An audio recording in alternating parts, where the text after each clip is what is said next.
2025년 워싱턴에서 한 줄의 발표가 전해졌습니다. 대한민국의 핵 추진 잠수함 개발을 승인한다. 그날 가장 큰 충격을 받은 나라는 중국이 아니었습니다. 도쿄였습니다. 일본의 신문은 일제히 일면을 갈아치웠고 왜 한국인가, 왜 우리는 아니었는가라는 질문이 쏟아졌습니다.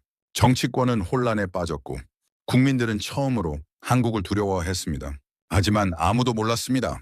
한국은 핵보다 더 깊은 바닷속에서 조용히 다른 혁명을 준비하고 있었다는 걸. 이번 영상은 한 나라의 기술이 세상을 바꾸는 순간을 기록합니다. 한국의 침묵이 어떻게 일본을 무릎 꿇게 했는지, 그리고 세계가 그 침묵을 존경하게 된 이유를 지금부터 확인하십시오. 저는 야마모토 켄지입니다. 올해 46살이고 일본 해상자위대 전략분석실에서 근무하고 있습니다. 지난 10년 동안 제가 해온 일은 단순했습니다. 한반도 주변 해양방위 체계를 관찰하고 분석하는 것. 그런데 그날 워싱턴에서 흘러나온 단 한 문장이 제가 쌓아온 모든 확신을 무너뜨렸습니다. 미국은 한국의 핵추진 잠수함 개발을 공식 승인합니다. 브리핑룸의 스피커에서 그 말이 울려 퍼지는 순간 공기가 얼어붙었어요. 일본 대표단의 얼굴이 하얗게 굳어졌죠. 저는 메모를 하려다가 펜을 떨어뜨렸습니다. 그 작은 소리가 이상하게 크게 들렸어요. 단 한 줄의 문장이, 단 10초의 발표가 도쿄를 뒤흔들 폭풍이 될 거라는 걸 그때는 몰랐습니다. 귀국 비행기 안은 묘하게 조용했어요. 하지만 옆 좌석에서는 각국 기자들의 대화가 새어나왔습니다. 이건 역사적인 일이지. 한국이 드디어 미국의 완전한 신뢰를 얻은 거야. 그 말들이 하나씩 귓가를 파고들 때마다 가슴 한구석이 무너지는 느낌이었습니다. 우리가 당연하게 여겼던 그 신뢰가 이제는 다른 나라의 것이 되어버렸다는 사실이 믿기지 않았어요. 도쿄공항에 도착하자마자 기자들이 몰려들었습니다. 방위성은 이번 승인을 어떻게 평가하십니까? 저는 아무 말도 하지 못했어요. 준비된 답이 없었으니까요. 아무도 예상하지 못한 일이었으니까요. 검토 중입니다라는 말만 겨우 내뱉고 빠져나왔습니다. 그날 밤 총리관저에서는 긴급 안보회의가 열렸습니다. 문은 굳게 닫혔고 복도에는 기자들이 긴장된 표정으로 서성이고 있었어요. 안에서 들리는 목소리는 낮았지만 격렬했습니다. 미국은 왜 일본에게 사전 통보조차 하지 않았는가? 한국이 핵잠수함을 보유하면 우리 전략은 어떻게 되는가? 그 대화 속에는 분노보다 더 깊은 무언가가 숨어 있었어요. 혼란이었습니다. 방향을 잃은 혼란.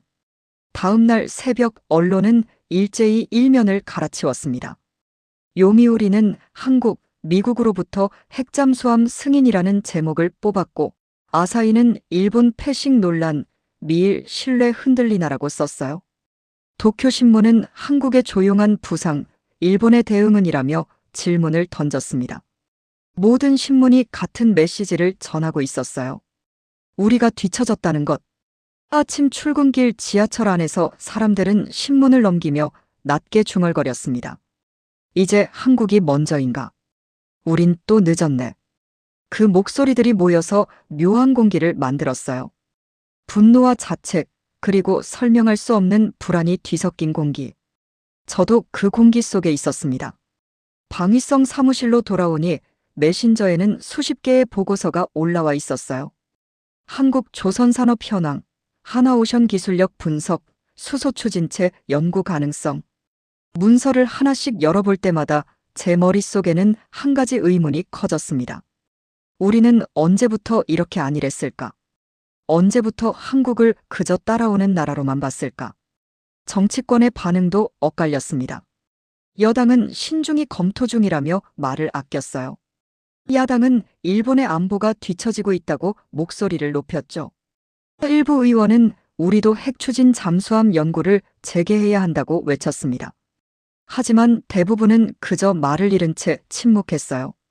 무엇을 해야 할지 모르는 침묵. 그날 저녁 텔레비전 뉴스는 온통 같은 장면만 반복했습니다. 트럼프 전 대통령이 연단에서 한국의 기술력은 이미 신뢰할 만한 수준에 이르렀습니다라고 말하는 장면. 그 문장이 반복될 때마다 화면 속 사람들의 얼굴은 점점 어두워졌어요.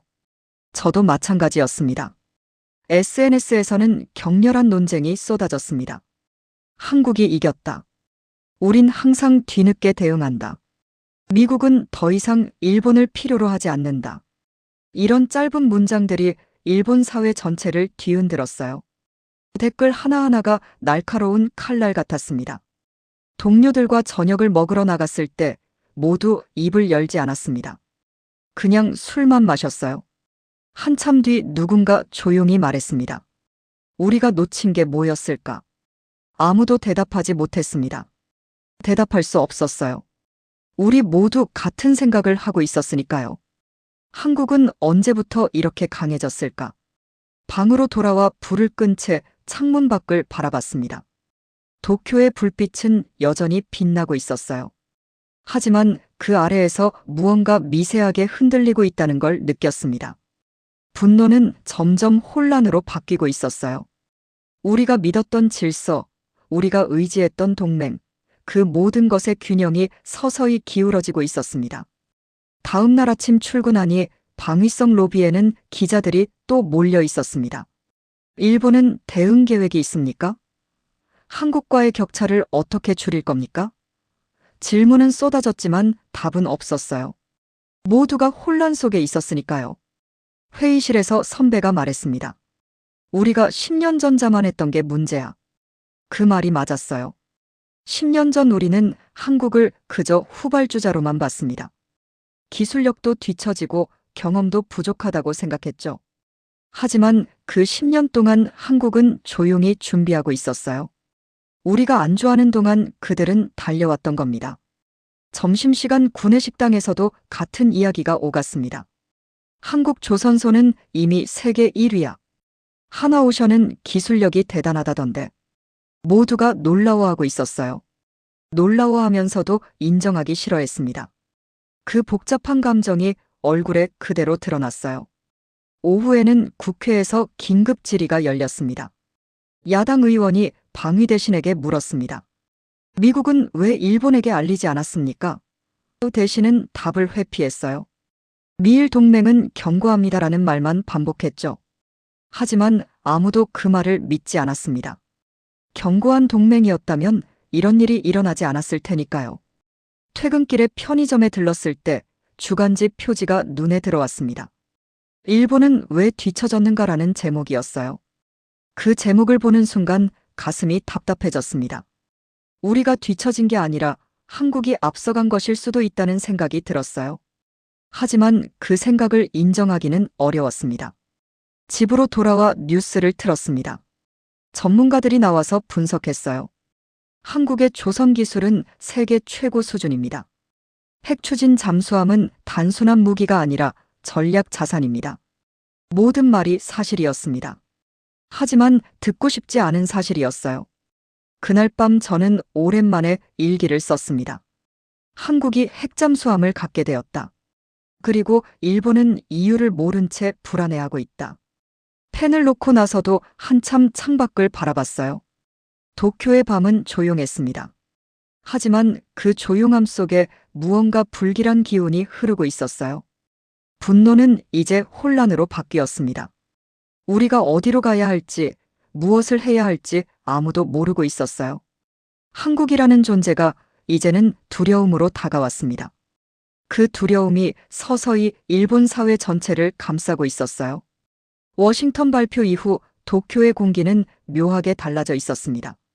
신문일 몇마다 한국 핵잠수함 승인이라는 문장이 걸려 있었고 거리 전광판에는 트럼프의 연설 장면이 끊임없이 재생되고 있었어요. 저는 그 화면을 몇 번이고 바라봤습니다.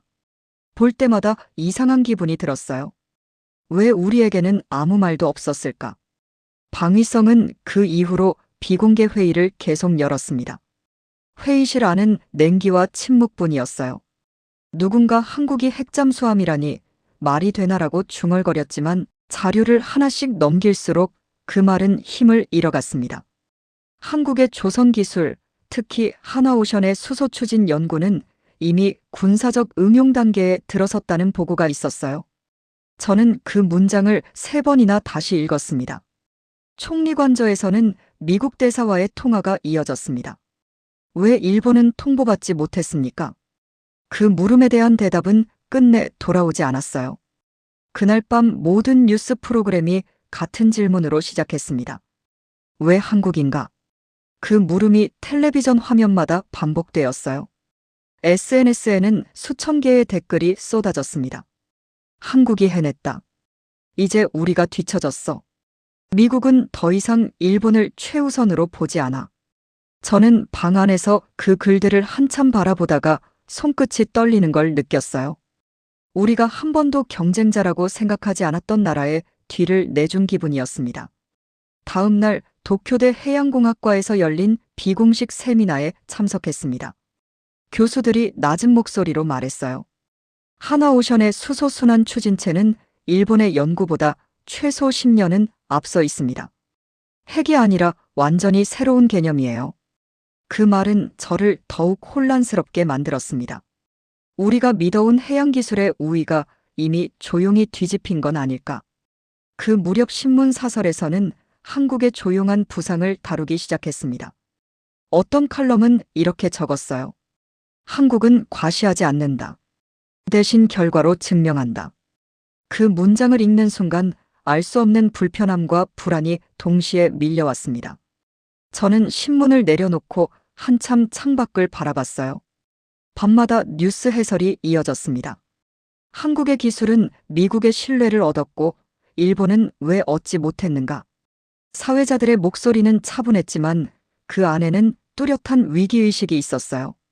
거리 카페에서는 젊은이들이 이제 한국이 리더야. 우린 언제나 늦게 반응하잖아라고 이야기했습니다. 그 목소리가 귀에 들릴 때마다 가슴이 답답해졌어요.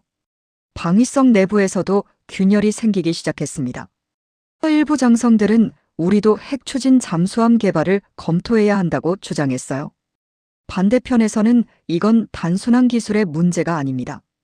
미국이 한국을 신뢰한 이유는 우리가 모르는 다른 가치가 있을 겁니다라고 말했죠. 그 말이 계속 마음에 남았습니다. 우리가 모르는 가치. 그게 대체 무엇일까요? 한국은 그동안 조용히 있었고 그 침묵이 지금은 모든 걸 바꾸어 놓았습니다. 저는 밤마다 그 생각을 했어요. 우리가 놓친 게 뭐였을까? 며칠 뒤 신문 일면에 새로운 제목이 올랐습니다. 하나오션 미 해군과 공동연구 협약 체결. 그 한 줄을 보는 순간 제 손끝에서 펜이 떨어졌어요. 우리는 여전히 회의 중이었고 그들은 이미 행동하고 있었습니다. 속도가 달랐어요. 우리는 논의했고 그들은 실행했습니다. 동료들과 저녁을 먹으러 갔을 때도 분위기는 무거웠습니다. 누군가 조용히 말했어요. 한국은 정말 대단하네. 그 말에 아무도 반박하지 않았습니다. 인정하고 싶지 않았지만 사실이었으니까요. 저는 술잔을 들고도 한참 그대로 있었어요. 다음 날 아침 방위대신이 기자회견을 열었습니다.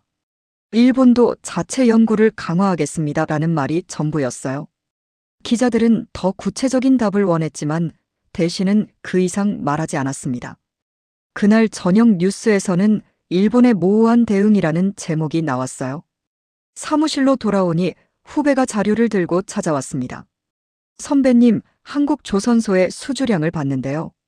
작년 기준으로 전 세계 1위예요. 저는 자료를 받아들고 한참 들여다봤습니다. 숫자가 거짓말을 하지 않았어요. 하나오션뿐만 아니라 다른 조선소들도 엄청난 성장세였습니다. 우리가 안주하는 동안 그들은 달려왔던 거예요. 그날 밤 집으로 돌아가는 지하철 안에서 신문을 펼쳤습니다. 경제면에는 한국방산 수출 급증이라는 기사가 실려 있었어요. 폴란드, 호주, 루마니아. 한국은 이제 세계 각지로 무기를 수출하고 있었습니다. 저는 신문을 접고 한숨을 쉬었어요. 언제부터 이렇게 된 걸까? 다음 주 월요일 아침 회의에서 부장이 말했습니다. 한국의 움직임을 면밀히 관찰해야 합니다. 이건 일회성이 아닙니다. 모두가 고개를 끄덕였어요. 하지만 아무도 구체적인 대응책을 제시하지 못했습니다. 우리는 여전히 과거에 머물러 있었어요. 점심시간에 구내식당에서 선배를 만났습니다. 선배는 조용히 말했어요. 켄지, 우리가 자만했던 거야. 한국을 과소평가했어. 저는 반박할 수 없었습니다. 그 말이 맞았으니까요. 우리는 한국을 언제나 따라오는 나라로만 봤어요. 하지만 그들은 어느새 앞서가고 있었습니다. 오후에 텔레비전 뉴스를 틀었더니 전문가 토론회가 열리고 있었습니다. 한 교수가 말했어요. 한국의 기술 발전은 단순한 우연이 아닙니다. 체계적인 투자와 장기 계획의 결과예요. 다른 교수가 덧붙였습니다. 일본은 안주했고 한국은 도전했습니다. 결과는 명백해요. 저는 텔레비전을 끄고 한참 가만히 있었습니다. 그날 저녁 동네 서점에 들렀을 때 한국 경제 관련 책들이 눈에 띄었습니다. 한국의 도약 침묵하는 강자, 새로운 아시아의 리더. 책 제목만 봐도 분위기가 느껴졌어요. 저는 그중 한 권을 집어들고 몇 페이지를 넘겨봤습니다. 한국은 말하지 않는다. 행동한다. 그 문장이 또 나왔어요. 집으로 돌아와 창문을 열었습니다. 도쿄의 밤하늘은 맑았어요. 하지만 제 마음은 흐렸습니다. 불안이 점점 커지고 있었어요. 한국의 기술력 때문만은 아니었습니다. 그 침묵 속에 숨어있는 자신감, 그 차분한 속도의 의미를 우리가 이해하지 못한 게 두려웠어요. 며칠 뒤 방위성 내부 회의에서 누군가 제안했습니다. 한국을 직접 방문해서 실태를 파악하는 게 어떻겠습니까? 여러 사람이 고개를 끄덕였어요. 저도 그 의견에 동의했습니다. 자료만 봐서는 실체를 알 수 없었으니까요. 직접 가서 봐야 했어요. 그날 밤 일지에 이렇게 적었습니다. 한국은 아무 말도 하지 않는다. 그러나 그들의 조용함은 우리를 초조하게 만든다. 펜 끝이 떨렸어요. 제 안의 불안이 점점 커지고 있었습니다. 내일은 무엇이 또 바뀔까? 우리는 얼마나 더 뒤처질까? 그 질문들이 머릿속을 떠나지 않았습니다. 밤이 깊어질수록 제 안의 의심은 확신으로 바뀌고 있었어요. 한국은 이미 우리보다 앞서 있다는 확신. 그리고 우리가 그 사실을 늦게 알아챘다는 확신. 그 불안이 내일의 변화를 예고하고 있다는 걸 그때는 아직 몰랐습니다. 한국 방문 일정은 비공식이었습니다. 도쿄 본부에는 자료 수집 명목으로만 보고했고 미국 측의 협조를 받아 잠시 거제 조선소를 방문할 수 있었어요.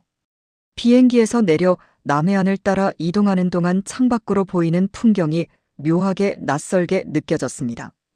모든 것이 조용했어요. 세계가 소란스러운데 이 나라는 이상하리만큼 평온했습니다. 조선소 입구에서 하나오션이라는 푯말이 보였습니다. 경비는 철저했지만 불친절하지 않았어요. 일본 연구원이라고 하셨죠. 안내 직원의 말투는 단정했습니다. 그들은 제국의 후손을 맞이하는 듯한 과시도, 방어도 없었어요.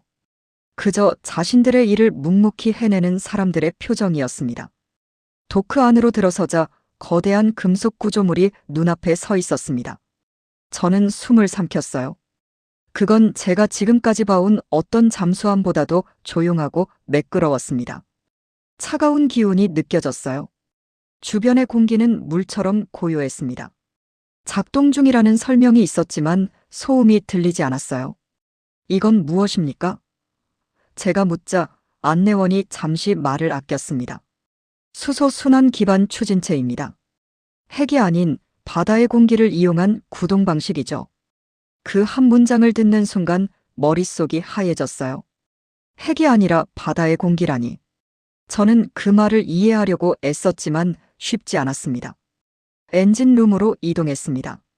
벽면은 금속이 아니라 특수 복합 소재로 덮여 있었어요. 열감이 느껴지지 않았습니다. 진동도 냄새도 소음도 없었어요. 오직 묵직한 존재감만이 공기를 메우고 있었습니다. 제가 알고 있던 모든 잠수함의 개념이 무너지는 순간이었어요. 하나오션의 수석 엔지니어 김도윤이 다가왔습니다. 그는 제 신분을 알고 있었지만 전혀 긴장하지 않았어요. 우린 전쟁을 위한 배를 만드는 게 아닙니다. 그는 천천히 말을 이었습니다. 이건 인류의 바다를 위한 심장이에요. 그 말은 짧았지만 머릿속에 오래 남았어요. 전쟁, 패권, 억제. 제가 평생 분석해온 단어들이 그 순간 무력하게 느껴졌습니다. 저는 지금까지 무기를 무기로만 봐왔어요. 하지만 이 사람들은 다른 차원에서 생각하고 있었습니다. 그 차이가 무엇인지 알 것 같으면서도 정확히 설명할 수 없었어요. 실험이 시작되었습니다. 금속의 거대한 몸체가 서서히 수면 위로 떠올랐어요. 엔진이 작동하는데도 물결이 거의 생기지 않았습니다. 수면은 고요했고 그 고요 속에서 거대한 움직임이 있었어요. 그 순간 저는 완전히 말을 잃었습니다. 그건 기술의 과시가 아니었어요. 철학의 실체였습니다. 저는 그 장면을 바라보며 가슴이 두근거리는 걸 느꼈어요. 이건 단순한 기술 격차가 아니었습니다. 세계를 바라보는 관점의 차이였어요. 왜 이걸 공개하지 않았습니까? 제가 물었습니다. 김도윤은 잠시 생각하더니 대답했어요. 때가 오면 알겠죠. 우린 경쟁이 아니라 증명을 하고 있으니까요. 그 말의 의미를 저는 그 자리에서 완전히 이해하지 못했습니다. 하지만 무언가 중요한 걸 들었다는 느낌은 분명했어요. 조선소를 나서며 바다를 바라봤습니다. 잔잔한 파도 위로 햇빛이 부서지고 있었어요. 그 장면이 묘하게 상징적으로 느껴졌습니다. 그들이 말하는 증명이 단순한 기술이 아니라 존재의 방식이라는 걸 깨닫기 시작했어요. 차를 타고 숙소로 돌아가는 길에 저는 창밖을 멍하니 바라봤습니다. 거리는 평범했어요. 사람들은 웃으며 걷고 있었고 카페에서는 여유로운 대화가 오가고 있었습니다. 이 나라는 지금 세계를 뒤흔들 기술을 만들어냈는데 아무도 떠들지 않았어요. 그 침착함이 오히려 더 무서웠습니다. 숙소에 도착해서 텔레비전을 켰습니다. NHK가 방금 전속보를 내보내고 있었어요. 하나오션 차세대 무탄소 추진체 실험 성공. 화면 속 기자의 목소리는 다소 떨리고 있었습니다. 핵이 아닌 수소로 움직이는 잠수함. 세계 최초 기술입니다. 저는 텔레비전 앞에 앉아 그 화면을 한참 바라봤어요. 일본 트위터는 순식간에 그 소식으로 뒤덮였습니다. 이게 가능하다고. 핵보다 더 조용한 잠수함이라니. 우리는 왜 못했을까? 그 댓글들을 하나하나 읽는 동안 제 안의 불안은 서서히 다른 감정으로 변하고 있었어요. 그건 경외였습니다. 두려움과는 다른 감정.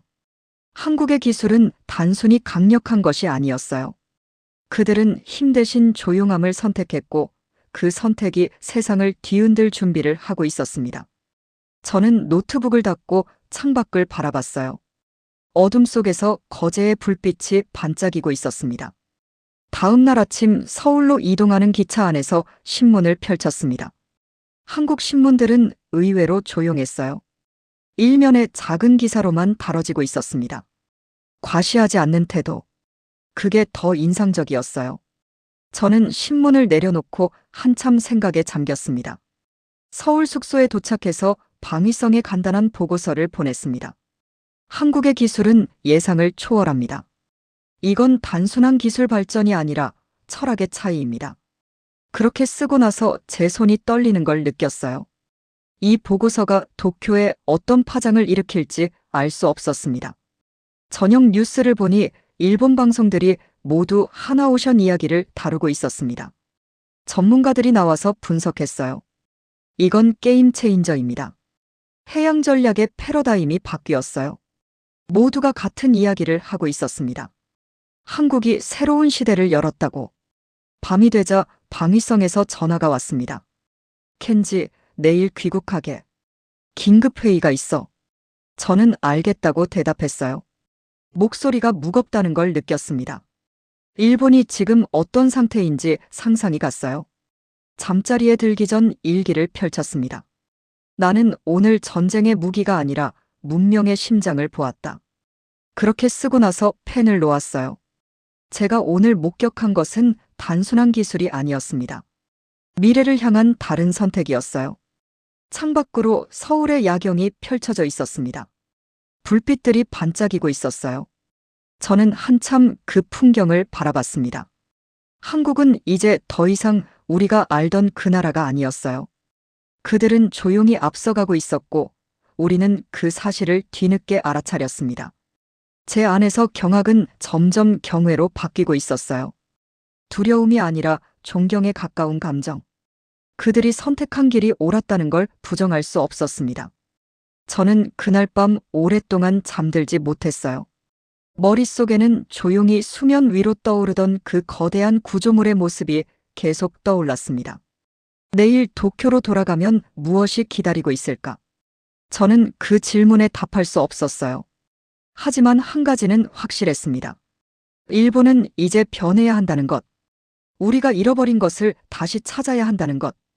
그 생각이 가슴을 무겁게 짓눌렀습니다. 도쿄로 돌아온 지 사흘째였습니다. 신문마다 한국의 기술 이야기가 실리고 있었어요. 하나오션 세계 최초 무탄소 잠수함 시연 성공.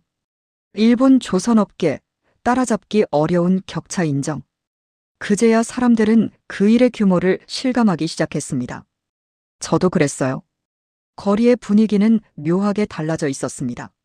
며칠 전까지만 해도 한국의 도전이라 불렀던 사건을 이제는 한국의 혁신이라 부르고 있었어요. 카페에 앉은 젊은이들이 말했습니다. 이제 경쟁이 아니라 배움이야. 그 말이 귓가에 오래 남았어요. 저는 커피를 마시며 그 대화를 듣고 있었습니다. 국회에서는 기술 협력에 관한 토론이 이어지고 있었습니다. 여당 의원은 한일이 함께 바다의 지속 가능성을 모색해야 한다고 했고, 야당 의원은 우리가 한국의 기술에서 배워야 한다고 말했어요. 이런 대화가 일본 의회에서 오간다는 건 불과 한 달 전만 해도 상상할 수 없는 일이었습니다. 저는 텔레비전 화면을 보며 조용히 고개를 끄덕였어요. 언론의 논조도 바뀌었습니다. 요미우리는 한국의 도약은 동맹 전체의 이익이라 했고, 아사히는 한국이 보여준 것은 기술의 윤리다라고 썼어요. 그 표현이 정확했습니다. 그들이 만든 건 단순한 무기가 아니라 철학이었어요. 저는 그 기사를 스크랩해서 책상 위에 놓았습니다. 방위성 회의실에서 저는 최종 보고서를 정리하고 있었습니다. 표지에는 이렇게 적었어요. 대한민국 해양기술 동향 및 전략적 함의. 하지만 문서 속엔 단순한 분석만이 아니었습니다. 그 안에는 제가 한국에서 느꼈던 경외와 그들이 가진 조용한 힘에 대한 기록이 담겨 있었어요. 보고서를 제출한 뒤 저는 잠시 창밖을 바라봤습니다. 도쿄만 위로 저녁 햇살이 비치고 있었어요. 그 순간 이상하게도 거제의 바다가 떠올랐습니다. 그곳의 공기, 조용히 울리던 금속의 진동, 그리고 김도윤이 했던 말. 우린 전쟁을 위한 배를 만드는 게 아닙니다. 이건 인류의 바다를 위한 심장이에요. 그 목소리가 여전히 제 안에서 맴돌았어요. NHK 저녁 뉴스가 시작되었습니다. 앵커가 말했어요. 한국의 기술이 세계 해양 동맹의 중심으로 떠오르고 있습니다. 배경 화면에는 하나오션의 잠수함이 천천히 수면을 가르며 떠올랐습니다. 그 장면을 바라보는 순간 가슴이 이상하게 먹먹해졌어요. 이건 단순한 기술의 문제가 아니었습니다. 우리는 지금 역사의 방향이 바뀌는 순간을 보고 있었어요. 며칠 뒤 학계에서 세미나가 열렸습니다. 도쿄대의 한 교수가 말했어요. 한국은 침묵으로 기술을 완성했고 그 침묵이 세계를 설득했습니다. 강의실 안에서 잠시 정적이 흘렀어요. 그 정적이 어쩐지 한국의 조선소에서 느꼈던 그 고요와 닮아 있었습니다. 저는 뒷자리에 앉아 그 말을 곱씹었어요. 퇴근 후 거리로 나섰습니다. 신문 가판대에 또 하나의 헤드라인이 걸려 있었어요. 한국형 수소 추진체, 국제공동연구 협정 체결. 저는 그 문장을 한참 바라보다가 천천히 미소를 지었습니다. 분노로 시작된 감정이 이제는 존경으로 변해 있었어요. 동료들과 저녁을 먹으러 갔을 때 선배가 말했습니다. 켄지, 자네 보고서 읽었네. 잘 썼어. 저는 고개를 숙였어요. 그저 본대로 적었을 뿐입니다. 선배는 잠시 침묵하더니 조용히 말했습니다. 우리가 배워야 할 건 기술만이 아닐 거야. 그들의 태도 말이네. 저는 그 말에 깊이 공감했어요. 집으로 돌아가는 전철 안에서 창밖을 바라봤습니다. 도쿄의 불빛들이 지나가고 있었어요. 한 달 전 이 자리에서 느꼈던 불안은 이제 없었습니다. 그 대신 다른 감정이 자리 잡고 있었어요. 그건 감탄이었고 때로는 감동이었으며 결국엔 존경이었습니다. 다음 날 아침 방위성에서 전체 회의가 열렸습니다. 장성 한 분이 말했어요. 우리는 한국의 성공을 축하해야 합니다. 그리고 배워야 합니다. 회의실 안이 조용해졌습니다. 한 달 전이었다면 이런 말을 하기 어려웠을 거예요. 하지만 지금은 모두가 고개를 끄덕이고 있었습니다. 점심시간에 후배가 찾아왔습니다. 선배님, 저 한국 유학 알아보고 있어요. 조선공학 배우고 싶어서요. 저는 놀라서 그를 바라봤어요. 좋은 생각이야. 그렇게 대답하며 마음 한구석이 따뜻해지는 걸 느꼈습니다. 세대가 바뀌고 있었어요. 오후에 서점에 들렀습니다. 한국 관련 책들이 눈에 띄게 늘어나 있었어요. 한국의 기술 혁신, 침묵하는 강국, 새로운 해양 질서. 저는 그중 몇 권을 집어들었습니다. 책장을 넘기며 한국이 걸어온 길을 다시 생각했어요. 그들은 정말 조용했습니다. 과시하지 않았고 떠들지 않았어요. 그저 묵묵히 일했고 결과로 증명했습니다. 저녁 뉴스에서는 한일기술협력 포럼 개최 소식을 전하고 있었습니다. 양국의 전문가들이 모여 해양기술의 미래를 논의한다고 했어요. 화면 속 사람들의 표정은 밝았습니다. 경쟁이 아니라 협력을 이야기하고 있었어요. 저는 그 모습을 보며 안도했습니다. 그날 밤 오랜만에 아내와 이야기를 나눴습니다. 한국에서 뭘 봤길래 이렇게 달라졌어요? 아내가 물었어요. 저는 잠시 생각하다가 대답했습니다. 미래를 봤어. 우리가 놓쳤던 미래를. 아내는 고개를 끄덕이며 제 손을 잡아줬어요. 다음 주 방위성에서는 한국과의 기술 교류 방안을 논의하는 회의가 잡혔습니다. 저도 참석하게 되었어요. 회의 자료를 준비하며 저는 거제에서 찍었던 사진들을 다시 꺼내봤습니다.